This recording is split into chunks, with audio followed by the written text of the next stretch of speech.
LGBTQ, L माने lesbians यानी कि लड़कियां जो लड़कियों से आकर्षित होती है, G माने गे यानी कि जो लड़के लड़कों से आकर्षित होते हैं, B माने बाइसेक्सुअल यानी कि जो लड़के और लड़कियां दोनों से आकर्षित होते हैं, T माने ट्रांसजेंडर यानी कि जो इंसान बचपन में कुछ और था और हार्मोनल चेंजेस के कारण वो बड़े होते होते कुछ और ही बन गया, और Q माने क्यूअर यानी कि क्वेश्चनिंग। इन लोगों को नहीं पता कि ये लड़का है या लड़की है, गे है, बाइसेक्सुअल है, ट्रांसजेंडर है या फिर लेस्बियन है, इनको कुछ भी नहीं पता। ये अपने आप में अभी इनको ये फाइंड कर रहे हैं कि ये क्या है। अब इसमें बाकी भी बहुत सारे टाइप के लोग जुड़ जाते हैं जिनमें हम प्लस प्लस प्लस लगाते जाते हैं।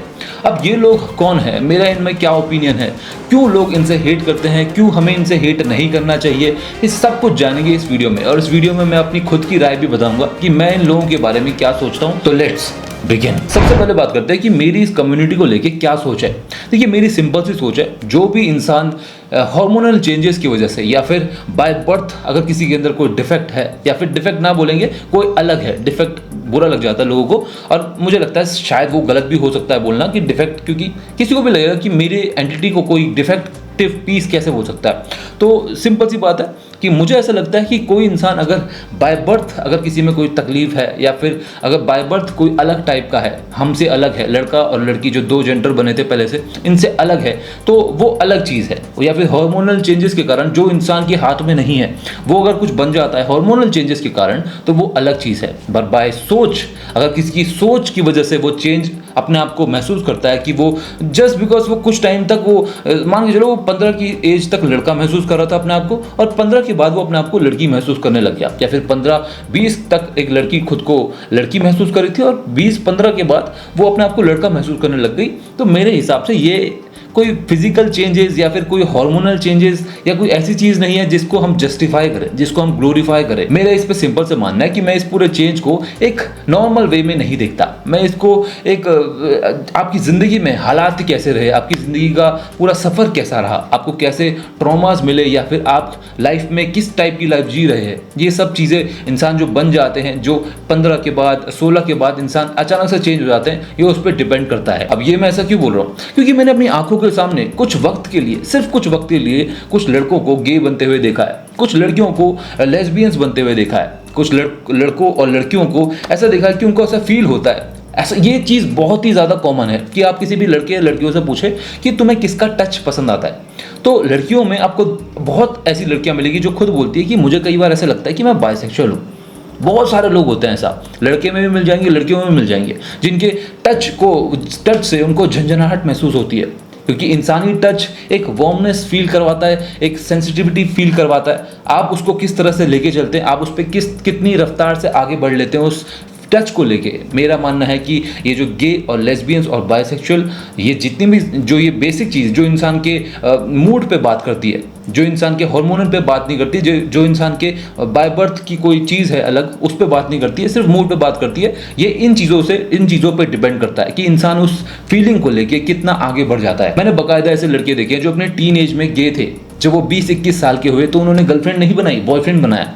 काफ़ी सारी लड़कियां भी ऐसी होती है जो अपनी टीन एज में अपने आप को मानती कि मैं तो लेस्बियन हूँ, उनको कभी पसंद नहीं आता लड़कों के साथ हैंग आउट करना, और कुछ टाइम बाद उनकी लाइफ में पता नहीं क्या हुआ और वो बन गई नॉर्मल लड़की बन गई, वो लेस्बियन नहीं रही, वो खुद अपने आप को बोलने लगी कि मैं लेस्बियन नहीं हूँ। तो ये सब क्यों?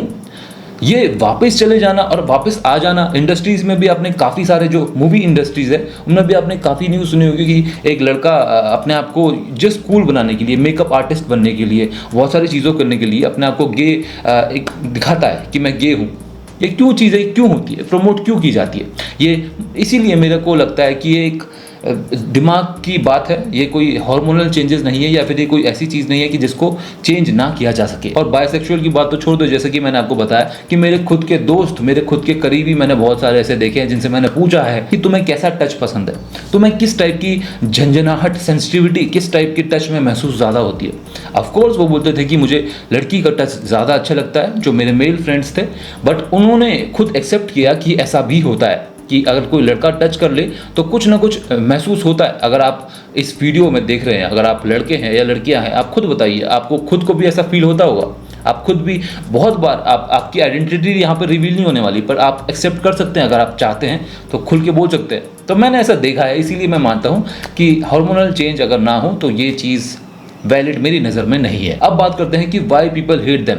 क्या हो गया, अगर कोई अपने हिसाब से लाइफ जी रहा है, अगर अपने हिसाब से चल रहा है, तो इसमें क्या दिक्कत है, इसमें क्या परेशानी, तुम्हारा इसमें क्या जा रहा है। तो सिंपल सी बात है, हेट तो नहीं बोलना चाहिए, हेट ज़्यादा वर्ड हो गया, बट जो लोग करते भी हैं वो इसीलिए करते हैं क्योंकि जो लेस्बियंस है और गे है, ये लोग आपस में एक दूसरे के साथ मैचअप करते हैं, ऑफकोर्स करते हैं, बट ये लोग बाहर भी निकलना चाहते हैं।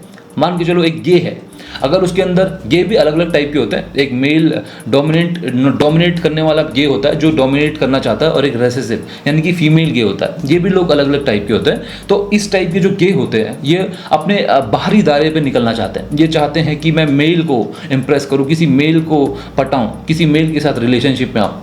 ये जो लेस्बियंस है वो भी कई बार, मैक्सिमम टाइम, ये भी नॉर्मल फीमेल के साथ अट्रैक्ट हो जाती है, उनको अपने साथ रिलेशनशिप में लाना चाहती है, उनके साथ रिलेशनशिप में उनके साथ शादी करना चाहती है। अब जो गे होते हैं, जो लड़कों से अट्रैक्ट हो रहे हैं, अब मान के चलो मैं एक लड़का हूँ, मैं लड़की से अट्रैक्ट हो रहा हूँ, तो सब मेरे जो घर वाले हैं वो जानते हैं इस चीज़ को कि ये लड़का है तो लड़की से ही अट्रैक्ट होगा।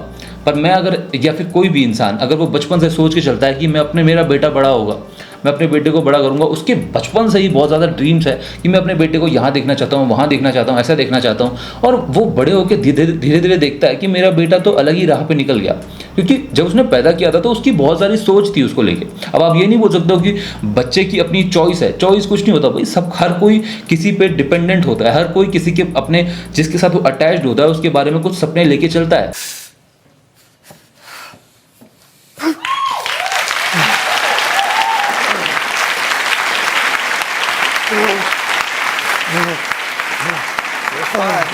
Sit right here.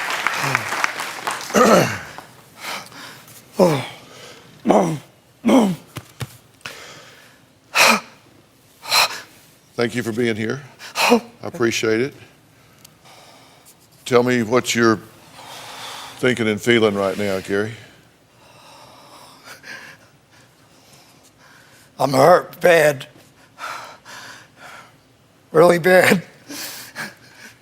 इस बाप को देखो क्या दर्द है इसकी आंखों में। हर बाप चाहता है कि उसका बेटा ऐसा बने, उसका बेटा वैसा बने, कोई डॉक्टर बने, कोई इंजीनियर बने, चलो प्रोफेशन का समझ में आता है, पर कोई अगर अपना जेंडर ही चेंज करवा ले, अपनी एंटिटी, अपनी पूरी की पूरी पर्सनालिटी ही चेंज कर दे, जस्ट बिकॉज वो एक किसी गे के संपर्क में आया और उस गे ने चाहा कि वो उसके साथ पार्टनर बने और दोनों के बीच में एक रिलेशनशिप बन गया और दोनों के दिमाग और सारी की सारी साइकोलॉजी आपस में मिल गई।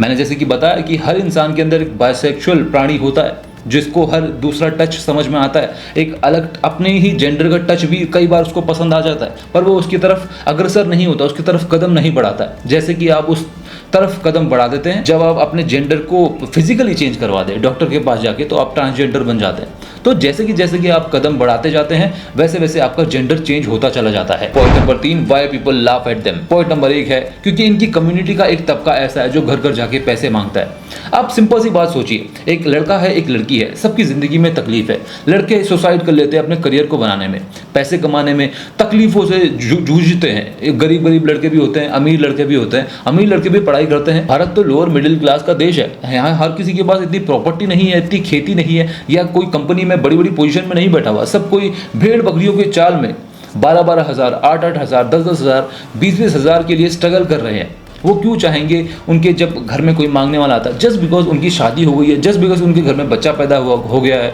तो एक कम्युनिटी के लोग आते हैं, उनसे 5, 10, 15, 20, 25 हज़ार, 30 हज़ार रुपये लूट के चले जाते हैं। उनको धमकी दी जाती है कि तुम्हारे घर के आगे हम कपड़े खोल देंगे, हम ऐसा कर देंगे, हम ऐसा कर देंगे, हम तुम्हें श्राप दे देंगे। तो क्यों कोई ऐसी कम्युनिटी को पसंद करना चाहेगा? आप खुद सोच के देखिए।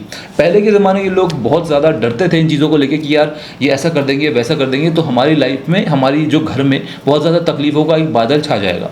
आपके ज़माने के लोग पढ़े लिखे हैं, वो समझते हैं इस बात को कि ऐसा कुछ नहीं होने वाला, पर फिर भी एक मेंटलिटी होती है ना, जब तक आपकी खुद की कम्युनिटी के लोग नहीं इन लोगों के खिलाफ अपोज करेंगे, जब तक आपकी खुद की कम्युनिटी के लोग मेहनत से पैसा खाना नहीं सीखेंगे। आप खुद सोच के देखिए, मतलब सेविंग्स करना। अगर कोई 20 हज़ार कमाता है, मैं आपको एक आइडिया बताता हूँ, 20 हज़ार कोई कमाता है, उसको 2,000 रुपये भी सेव करने में उसकी एड़ी चोटी घिस जाती है।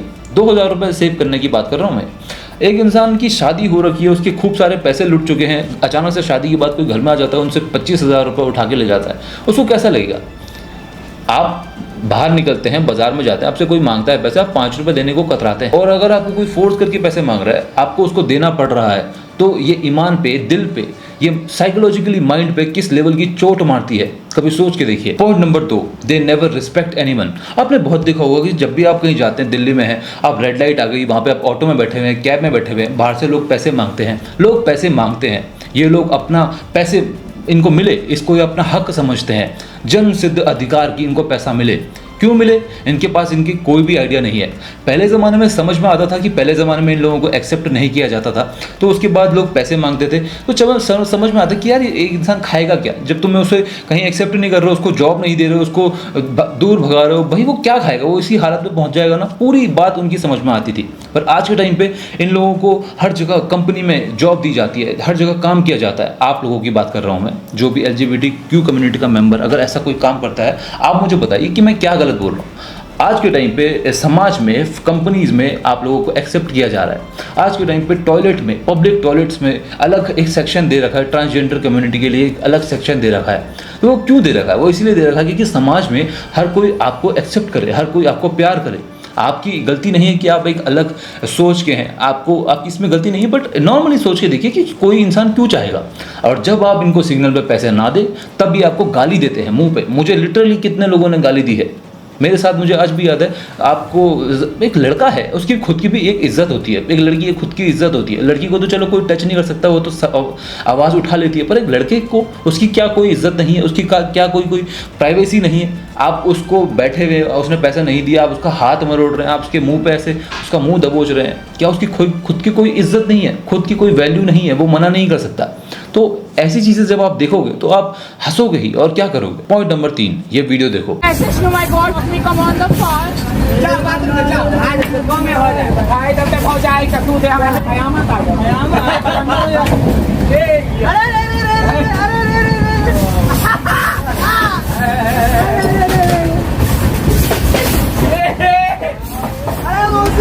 पांच किन्नर आई थी जो दबस्ती करके, सबसे जानते हैं, 100 रुपये 150 रुपये लूटपाट करके चले गए।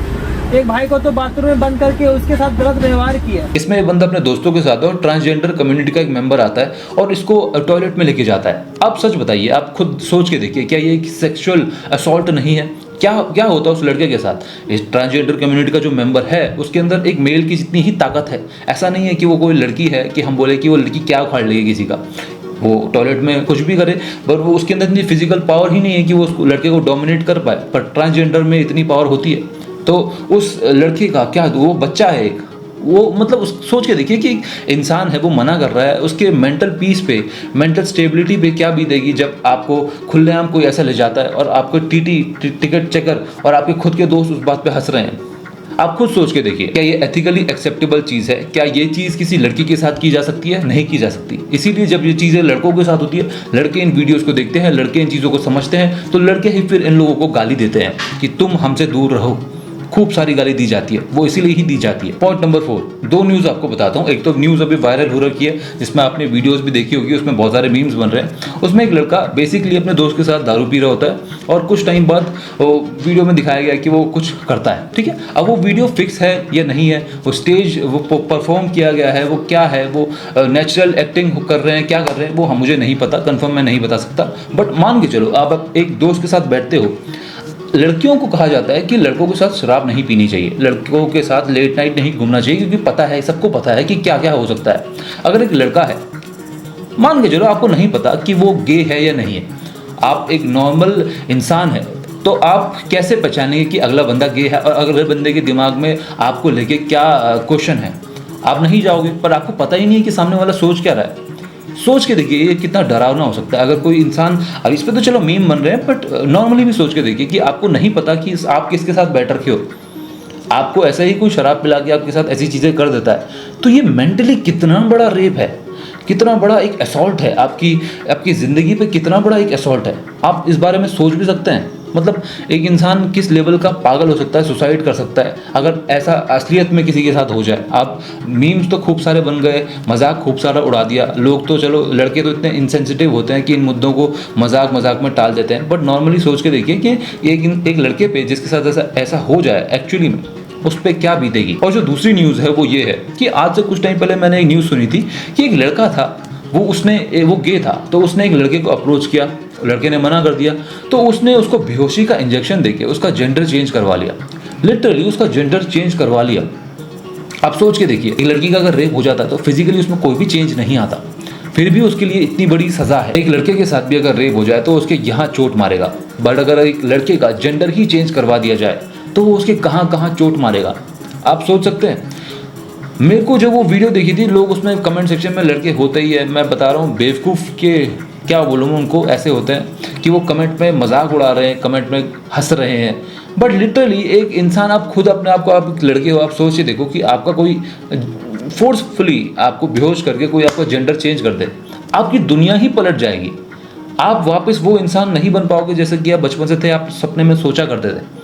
ये क्राइम किसी मर्डर से भी बड़ा क्राइम है, ये क्राइम किसी लड़की का रेप हो जाए उससे भी बड़ा क्राइम है, ये क्राइम दुनिया का सबसे बड़ा क्राइम है। कोई लड़का इससे क्यों नहीं डरेगा? सोच के देखो एक बार, आपको भी एक नॉर्मल इंसान की तरह एक्ट करना होगा। एक नॉर्मल इंसान कैसा होता है? एक लड़की है वो कैसी होती है? वो अपनी इज्जत की परवाह करती है। एक लड़का कैसा होता है? वो अपनी इज्जत की परवाह करता है, वो अपने वर्ड्स को सही चुनता है, वो अपने प्रोफेशन पे ध्यान देता है। बहुत सारे गे देखे होंगे आपने टीवी में, आपके शोज में भी आपको बहुत सारे गे ऐसे मिल जाएंगे जो कि किसी काम को करने में माहिर है, स्पेशलिस्ट जिसे हम बोलते हैं, काम कर रहे हैं, पैसा कमा रहे हैं, अपनी लाइफ को देख रहे हैं, बहुत अच्छा उनके सामने जाओ, उनकी बातें इतनी मीठी मीठी होती है। ऐसे भी गे मौजूद हैं इस सोसाइटी में, मैंने बहुत देखे हैं, ऐसे भी देखे। ट्रांसजेंडर लोग भी मैंने ऐसे बहुत सारे देखे हैं जो घरों में पैसे मांगने भी आते हैं, बट उनकी बोली इतनी मीठी होती है, उनसे बात करो तो उनसे पता चलता है कि ये कितने ज़्यादा एथिकल लोग हैं। तो वैसे बनना चाहिए। बट आपने देखा होगा कि बहुत सारे लोग आपको ऐसे मिल जाएंगे और उनको कभी भी इसी कम्युनिटी के लोग कभी भी उनको गलत जस्टिफाई नहीं करते, गलत उनको नहीं बताते हैं कि भाई तुमने ये गलत किया, नहीं बताते। टोटली एक्सेप्टेबल होता है जो भी ऐसा कुछ करे, और अगर इनके खिलाफ कुछ बोल दो तो ये प्रोटेस्ट में बैठ जाते हैं। आप एक ट्रांसजेंडर है, आप एक गे है, आप एक लेस्बियन है, आप कुछ भी है, आपकी कुछ भी सोच है, आपको एक नॉर्मल इंसान की तरह अपनी लाइफ के बारे में चुनना होगा। आपको अपना करियर बनाना चाहिए, उस करियर में फोकस करना चाहिए। आपको देखना चाहिए कि मैं करियर में कैसे ग्रो कर सकता हूँ। आपको जॉब करो, पढ़ाई करो, आगे बढ़ो, स्पेशलिस्ट बनो किसी काम को लेके, ना कि सिर्फ रोते रहो या फिर उल्टी पुल्टी वीडियो डालो या फिर लोगों को छेड़खानी करो। ये चीज़ें करना छोड़ दो। जिस दिन आप ये चीज़ें, आप बहुत सारे लोग होंगे, बहुत सारे गे मैंने ऐसे देखे हैं, उनकी इज्जत होती है, जैसे कि मैंने पहले बताया, उनकी इज्जत होती है। तो ऐसे काम करो जिनमें आपकी इज्जत बढ़े। Educate yourself, think about your parents. एक लड़की भी आज के टाइम पे फेमिनिस्ट होने के नाते अपने पेरेंट्स के बारे में सोचती है कि मुझे सिर्फ शादी करके बच्चे पैदा नहीं करने, मुझे बहुत सारी चीज़ें और भी करनी है। फेमिनिस्ट का भी एक मूवमेंट चला है कि मैं लाइफ में बहुत ज़्यादा चीज़ें करना चाहती हूँ। एक लड़का अपनी लाइफ में बहुत सारी चीज़ें करने की सोचता है कि मुझे माँ बाप को पालना है, मुझे घर बनाना है, मुझे शादी करनी है, मुझे समाज को इस तरह से कंट्रीब्यूट करना है समाज में। आपका भी एक ऐसा ही मोटो होना चाहिए। जब आपका ऐसा कुछ मोटो होगा तो लोगों को लगेगा ना कि ये इनके अंदर भी एक स्ट्रॉन्ग फीलिंग है कुछ कर दिखाने की, कुछ करने की। ये भी एक नॉर्मल इंसान की तरह सोचते हैं।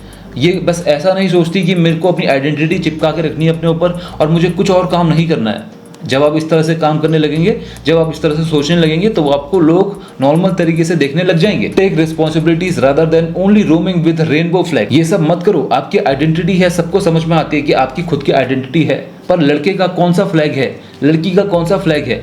चलो आप अपने आप को एक्सेप्ट करवाना चाहते हो सोसाइटी में, इसीलिए आपने अपना फ्लैग बनवा लिया।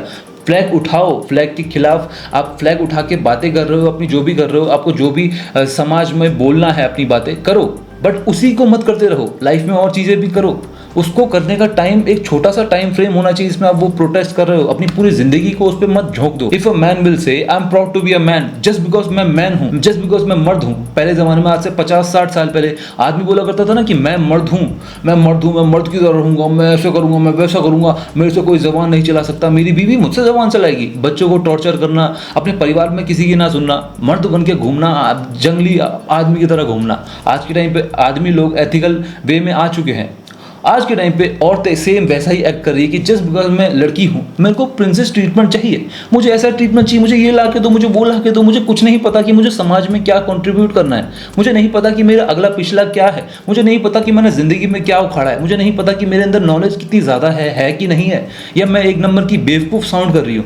उनको नहीं पता चलता कुछ भी, पर वो उनके अंदर बोला खुद ही एक आइडियोलॉजी में जीना कि मैं एक लड़की हूँ तो मैं सब कुछ डिजर्व करती हूँ, मैं एक लड़का हूँ तो मैं सब कुछ डिजर्व करता हूँ। उसी तरह से अगर आप भी एक रेनबो फ्लैग उठा के, बस फ्लैग उठा के घूम रहे हो और बोल रहे हो कि हाँ हम ऐसे हैं, हम वैसे हैं, हमें एक्सेप्ट करो, हमें ये करो, हमें वो करो। आपको एक्सेप्ट धीरे धीरे किया जा रहा है सोसाइटी में। कोई भी इंसान एकदम से सोसाइटी चेंज नहीं हो जाती। कोई भी इंसान, कोई भी सोसाइटी में अचानक से कुछ आप चीज़ ले आओ। 2 जेंडर माने जाते थे भाई, कितनी बड़ी बात है कि आप अलग अलग जेंडर इंट्रोड्यूस करते रह रहे हो, और आप चाहते हो कि एकदम से सोसाइटी उस चीज़ को एक्सेप्ट कर ले। ऐसा नहीं होने वाला है, धीरे धीरे टाइम लगता है हर चीज़ को एक्सेप्ट करने में। तो हमारा लास्ट पॉइंट है, क्या ज़्यादा हेट करना ये ठीक है? क्या ये सोचना ठीक है कि अगर एक आपका लड़का है, या समाज में कोई भी लड़का है और गे उसके संपर्क में आता है तो वो लड़का भी गे बन जाएगा? क्या ये सारी चीज़ें, ये डरना और ये डर के ज़्यादा हेट करना ये ठीक है? मैं आपको डिसअपॉइंट कर रहा हूँ यहाँ पे, मेरे हिसाब से नहीं है। आप लोग जो भी इस वीडियो को देख रहे हैं, आपको लग रहा होगा कि यार इसने क्या बोल दिया, अभी तक तो कुछ और ही बोलता है और उसका कंक्लूजन कुछ और ही है। मेरा कंक्लूजन एक ही है, हर इंसान को अपनी ज़िंदगी में अपने हिसाब से जीने का अधिकार है। आप जो इंसान जिस आइडियोलॉजी के साथ, जिस भी चीज़ के साथ, जिस भी इमोशंस के साथ इस ज़िंदगी में जी रहा है, उसको पूरा अधिकार है कि वो अपनी लाइफ को कैसे जी सकता है। इसमें कोई भी बुराई नहीं है। आप किसी को मार नहीं सकते हो। हम एक ऐसे देश में रहते हैं, सोसाइटी में रहते हैं जहाँ पे हमें एथिक्स का पालन करना है, एक अच्छी सोसाइटी बनानी है। हमें ऐसा नहीं कर सकते कि हम, तू इस आइडियोलॉजी का है तो हम इंटॉलरेंट बन जाए और हम दूसरे बंदे को फेस ना कर पाए, हम दूसरे बंदे को मिटाने की सोचें, हम दूसरे बंदे को दूर दूर भगाएं, बोले कि यार तू गंदा है, तू गंदा है। ये एक बहुत ही गंदी मानसिकता है कि जो इंसान इस तरह से सोचता है किसी भी मेंबर को लेके, किसी भी, चाहे वो ट्रांसजेंडर हो, चाहे वो लेस्बियन हो, चाहे वो गे हो, कैसा भी हो। अगर अगला बंदा एथिक्स के साथ आपसे बात कर रहा है, अगर अगले बंदे की ज़ुबान बहुत अच्छी है, दिल बहुत अच्छा है, वो आपसे बहुत ही रिस्पेक्टेड तरीके से आपके साथ ट्रीटमेंट दे रहा है, तो आपको नहीं करना चाहिए वो हरकत है कि भाई तुम बहुत गंदे लोग हो, तुम उनका बैक बिचिंग करते हैं ना, जो लोग पीठ पीछे बातें करते हैं, वो सब नहीं होनी चाहिए। सोसाइटी में ये सारी चीज़ें एक्सेप्टेबल नहीं है। एक अच्छी सोसाइटी में ये सारी चीज़ें एक्सेप्टेबल नहीं है। मेरा अप्रोच बीच का है। मैं LGBTQ को पूरी तरह से एक्सेप्ट करता हूँ, पर मैं इस चीज़ को, इस आइडियोलॉजी को ग्लोरीफाई नहीं करता हूँ जब तक वो हार्मोनल ना हो। बार बार बोलना पड़ रहा है, जब तक वो हार्मोनल ना हो और जब तक वो बाय बर्थ ना हो। सिर्फ मैं आइडियोलॉजी को ग्लोरीफाई नहीं कर सकता। बाकी आपको जो भी करना है आप कर लो। मुझे नहीं लगता कि किसी को इतनी ज़्यादा हेट करनी चाहिए कि वो सुसाइड कर ले, या फिर उसको ऐसा फील हो कि वो लाइफ में कुछ कर ही नहीं सकता, उसका बेड़ा गर्क कर दिया, उसको बुरा भला ही बोले जा रहे हो। ये सब बोलना ठीक नहीं है। अपने अंदर भी, चाहे आप लड़का हो या लड़की हो, अपने अंदर ममता थोड़ी होनी चाहिए आपकी, जो आप एक इंसान को इंसान की तरह ट्रीटमेंट दो, ना कि उसको बहुत ज़्यादा हेट फैला दो उसकी तरफ। जब तक वो आपको किसी भी तरह का हार्म नहीं पहुँचा रहा, जब तक वो आपको इज्जत दे रहा है, जब तक वो आपको सब कुछ आपके लिए एक रिस्पेक्टेड तरीके से आपको ट्रीटमेंट दे रहा है। बाकी आप लोगों, अगर आप गे हो तो मैं आपको एक पर्सनल स्टोरी छोटी सी बता रहा हूँ। ये मेरा एक दोस्त था, तो उसके साथ कुछ गड़बड़ ऐसी हुई थी कि उसको बचपन में, टीनेजर में, जब वो थोड़ा सा प्यूबर्टी को हिट किया था, प्यूबर्टी को बोल रहा हूँ मैं, जब वो एक लीगल एज को हिट किया था, जब वो 18-19 साल का हो गया था, तो उसको एक उसका बॉयफ्रेंड बना था। तो वो अपने आप को गे महसूस करता था, पर जो उसका बॉयफ्रेंड था वो अपने आप को मेल गे महसूस करता था, जो मैं मेल हूँ, मैं डोमिनेट करूँगा। और वो जो लड़का था वो अपने आप को फीमेल महसूस करता था। तो मैं हमेशा उस चीज़ को उसको बोलता था कि क्या तेरा जो पार्टनर है, क्या वो भी गे है कि नहीं है। मतलब मैं उसको बार बार इस चीज़ में फोर्स करता था। तो उसने अपने दोस्त से पूछा, तो उसके बाद उसको पता चला कि वो गे नहीं है, वो बायसेक्सुअल है। वो जो लड़का जो डोमिनेट करता था, उसका जो मेरा दोस्त था, वो तो फीमेल गे था, जो दूसरा था वो मेल गे था, वो उसको डोमिनेट करता था। तो वो उसके साथ सेक्सुअल रिलेशन बना रहा था, और वो उसकी एक गर्लफ्रेंड भी थी, उस जो दूसरे बंदे की एक गर्लफ्रेंड भी थी। तो कुछ लड़के ऐसे भी होते हैं जो अपनी गर्लफ्रेंड को धोखा दे रहे होते हैं, या फिर अपने शौक़ पूरे करने के लिए गे बने होते हैं, बल्कि एक्चुअली में उनके अंदर ऐसी कोई फीलिंग नहीं होती है, वो बस अपने शौक़ पूरे कर रहे होते हैं। और वो जो मेरा दोस्त था, जो फीमेल गे था, जो मेरे जिससे मैंने काफ़ी सारी बातें की थी, तो उससे बाद में उनका जब ब्रेकअप हो गया, मुझे पता था उनका ब्रेकअप होगा, मैंने उसको बहुत ज़्यादा आगाह भी किया था कि भाई अपने लक्षण देख ले, अपने लाइफ के बारे में सोच ले। जो मैंने अभी थोड़ी देर पहले बोला कि सिर्फ रेनबो कलर का फ्लैग उठा के आप इधर उधर घूम रहे हो, आप सब चीज़ें कर रहे हो, अपने परिवार के बारे में, अपने माँ बाप के बारे में नहीं सोच रहे हो, आप दूसरे मेल और फीमेल से अलग बन गए हो। इसका मतलब ये नहीं है कि आप अपनी लाइफ में कोई भी जिम्मेदारी ना समझो, आप कोई भी सब जिम्मेदारियों से मुक्त हो के बस घूम रहे हो और बोल रहे हो कि हम तो ऐसे हैं, हम तो ऐसे ही हैं, हम तो कूल रहते हैं। अब ये चीज़ें से आगे बढ़ना पड़ेगा, और आपको एक नॉर्मल ह्यूमन की तरह सोचना पड़ेगा कि आप सोसाइटी को कैसे कंट्रीब्यूट कर सकते हो। जब आप इस तरह से इतने ज़्यादा मैच्योरली चीज़ों को समझोगे, जब इतने ज़्यादा मैच्योरली आप चीज़ों को बताओगे, तो लोग भी आपके आइडियोलॉजी को ना समझ पाएँ, मानता हूँ मैं, बट आपकी इज्जत ज़रूर करेंगे। वो समझेंगे कि भाई कोई बात नहीं, इसको जैसे जीना जी सकता है, हर किसी का अपना अधिकार है। बट अगर आप लोगों को लूटना जानते हो, अगर घर घर जाके आपको ये करना है, ये हरकतें करनी है, और लोगों को गाली देना जानते हो, लोगों को बिना इज्जत समझे उनको छू रहे हो, टच कर रहे हो, उटपटांग हरकतें कर रहे हो, अजीबोगरीब तरीके से ड्रेसिंग सेंस है आपका, तो लोग आपको वियर्ड समझेंगे और आपको अपने से हमेशा अलग देखेंगे। आपको सोसाइटी एक्सेप्ट नहीं करेगी जब तक आप खुद को एक नॉर्मल वे में एक्सेप्ट नहीं कर लेते। तो बाद में जब मैंने अपने दोस्त को समझाया कि भाई देख, जो भी तू कर रहा है, जो भी तेरा बॉयफ्रेंड है, वो तुझसे प्यार तो करता नहीं, वो तुझसे शादी करेगा नहीं, वो उसके साथ तेरे कोई फ्यूचर है नहीं, वो अपनी गर्लफ्रेंड के साथ फ्यूचर में बच जाएगा, उसी गर्लफ्रेंड को पता तक नहीं चलेगा कि वो तेरे साथ भी कुछ कर रहा था, वो अपनी गर्लफ्रेंड को चीट पे चीट ही कर रहा था एक तरह से देखा जाए तो। बट वही बात है कि जब बाद में उनका ब्रेकअप हो गया, जब मैंने उसको बहुत ज़्यादा समझाया चीज़ों को लेके, लाइफ को लेके, करियर को लेके, तो मैजिकली कुछ साल बाद वो एक लड़का बन गया। मैजिकली उसको इन चीज़ों से, वो बाद में इन चीज़ों को भूल गया और बाद में इस लेवल का आगे बढ़ गया कि उसको ये चीज़ें समझ में नहीं आती कि उसने ऐसा ये रास्ता क्यों चुना या फिर वो ऐसा क्यों बन गया, मतलब उसके अंदर वो फीलिंग कैसे डेवलप हो गई। धीरे धीरे करके आज उस बात को गुजरे हुए 6 साल हो चुके हैं, और 6 साल बाद अब मैं उसको देखता हूँ, उसकी हरकतें देखता हूँ, उससे बातें करता हूँ, तो मुझे लगता ही नहीं कि इसने कभी ऐसी बातें की होंगी या ऐसी हरकतें करता होगा। आज के टाइम पर पूरा चेंज हो चुका है। तो इन्हीं चीज़ों को मेरे जब लाइव एग्जांपल्स, और भी मैंने बहुत सारे देखे हैं, ऐसे लाइव एग्जांपल्स देखता हूँ तो मुझे तब इन चीज़ों में बहुत ज़्यादा ट्रस्ट नहीं होता है, जो कि आपके दिमाग के तौर पे आप चेंज हो जाते हो। इसीलिए मैंने ये वीडियो आज की टाइप बनाई है। आपको ये वीडियो कैसी लगी हमें कमेंट्स में बताएं। आपको अगर आपकी कोई भी अगर क्वेश्चंस है, आपको कुछ भी लगता है कि मैंने कुछ गलत बोला है, कुछ सही बोला है, आप मेरी बात से सहमत है, असहमत है, या फिर आपके कोई भी जो पॉइंट मैंने छोड़ दिए हो, कुछ भी आप बोल सकते हैं, तो आप कमेंट में बोल सकते हैं। बाकी वीडियो अच्छी लगी तो लाइक कर देना, चैनल में नए हो तो सब्सक्राइब कर देना। मैं मिलता हूँ आपसे अपनी अगली वीडियो में, तब तक के लिए सायोनारा और बाय।